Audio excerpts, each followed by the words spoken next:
ಜೀವ ಕೊಟ್ಟವಳು ತುತ್ತು ಇಟ್ಟವಳು ಭೂಮಿ ಮೇಲೆ ಒಬ್ಬಳೇ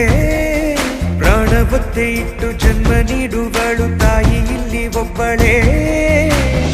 ಕಾಣುವ ದೈವವೇ